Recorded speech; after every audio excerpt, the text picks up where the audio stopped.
خواجہ محمد آصف صاحب. سر میں جناب وزیر اعظم صاحب نے اپنی تقریر میں کہا کہ اگر مجھے ڈسکوالیفائی کیا جاتا ہے تو میں 100 مرتبہ جو ہے نا میں اس ہاؤس کی تکریم کے لیے اس کو ایکسیپٹ کروں گا یا اپنی سیٹ کو جو ہے وہ سیکریفائز کروں گا. سر میں ذرا کلیریفائی کر دوں کہ اس وقت جو سہولت کاری جو ہے پی ٹی آئی کی 3 جج کر رہے ہیں ہمیں ان کا کوئی فیصلہ منظور نہیں ہے. ہمیں کوئی فیصلہ میں وزیر اعظم صاحب اپنی میگنینیمٹی میں یہ بات کہہ گئے ہیں لیکن ہمیں کوئی فیصلہ ان کا منظور نہیں ہے. جو پچھلے چند ہفتوں کا ایٹیچیوڈ شو کیا گیا ہے, جس طرح سہولت کاری کی گئی ہے, جس طرح جو ہے فیصلے کیے گئے ہیں, جس طرح جو ہے ہمیں ڈکٹیٹ کرنے کی کوشش کی گئی ہے, ہمیں مذاکرات جو ہے یہ سپریم کورٹ کا کام نہیں ہے. عدالت عظمیٰ ہے, عظمیٰ نام ہے, عظمیٰ, اور عظمیٰ عظیم سے نکلتا ہے, اس کا پاس کریں. ہمیں عدالت عظمیٰ کا احترام ہے. ادھر جو فیصلے جس طرح 4-3 کے فیصلے کا الزام جو ہمیں احترام ہے, اسی طرح باقی فیصلوں کا بھی احترام ہے. لیکن جو فیصلے جو ہیں جنریٹ کیے جائیں کسی کو پروٹیکٹ کرنے کے لیے, کسی کے مقصد کے حصول کے لیے جنریٹ کیے جائیں, وہ ہمیں قابل قبول نہیں ہے. اس لیے میں ذرا یہ پرائم منسٹر صاحب کی بات کی تصحیح کرنا چاہتا تھا کہ آپ نے یہ سیٹ نہیں چھوڑنی کسی 3-2 کے فیصلے کے اوپر. 3-2 کے بعد جو ہے باقی عدالتوں کے فیصلے ہمیں قابل قبول ہیں, لیکن جو مظاہرہ جو ہے اس 3-2 کے بینچ نے پچھلے چند ہفتوں میں کیا ہے ہمیں اس کے فیصلے قابل قبول نہیں ہے. اور بار بار ریٹریٹ کر چکا ہے یہ ایوان جو ہے کہ ہمیں یہ فیصلے قبول نہیں ہے. اس لیے میں وزیر اعظم صاحب کی ذرا میں تصحیح کر دوں. بہت بہت شکریہ. جناب محترم سردار اختر جان مینگل صاحب. بسم اللہ الرحمن الرحیم. شکریہ جناب اسپیکر صاحب. مسئلہ جو ایک بل پاس کیا گیا تھا اس سے شروع ہوا ہے. آج پرائم منسٹر صاحب نے اعتماد کا ووٹ لیا ہوا ہے. اب پتہ نہیں جناب اسپیکر صاحب بات کو کہاں سے شروع کروں, کیونکہ آج کل جو کوئی یہاں پر بولتا ہے تو پھر اس کا سافٹ ویئر اپ ڈیٹ کیا جاتا ہے. اب ہم پرانے لوگ ہیں, ہمارے پاس تو سافٹ ویئر ہے ہی نہیں. یا تو کسی کا سافٹ ویئر اپ ڈیٹ کیا جاتا ہے یا کسی کا مدر بورڈ ہی لے جاتے ہیں. بہرحال بولنا تو پڑے گا کیونکہ بچپن سے ایک بری سی عادت پڑی ہوئی ہے. جناب اسپیکر صاحب, آپ کو یاد ہوگا جب ہم وہاں پر بیٹھتے تھے, آپ بھی وہاں پہ بیٹھتے تھے, آج کل آپ وہاں پر ہم یہاں پر آئے ہیں. ایک بات میں نے کہی تھی کہ ابھی تک یہاں پر یہ طے نہیں ہوا ہے کہ یہاں پر سپریم کون ہے, سپریم اتھارٹی کون ہے.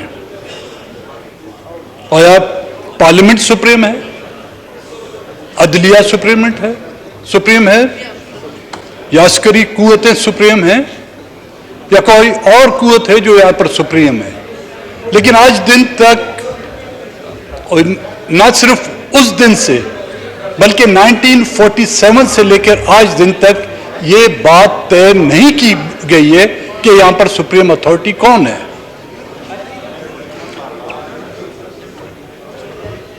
جناب اسپیکر صاحب, میں وزیر اعظم صاحب کو اعتماد کا جو ووٹ آج انہوں نے لیا ہوا ہے ان کو اپنی طرف سے, اپنی پارٹی کی طرف سے مبارکباد پیش کرتا ہوں. پاکستان کے وجود میں آنے کے 9 سال بعد اس ملک کو ایک آئین دینے کی کوشش کی گئی جس کو 1956 کا آئین کہا جاتا ہے, جس کو اس ملک کے اس وقت کے اکثریتی صوبے کی قیادت اور وہاں کے نمائندگان کی طرف سے اعتراضات کی وجہ سے وہ آئین قابل عمل نہ ہو سکا. اور پھر بالکل 2 سال کے بعد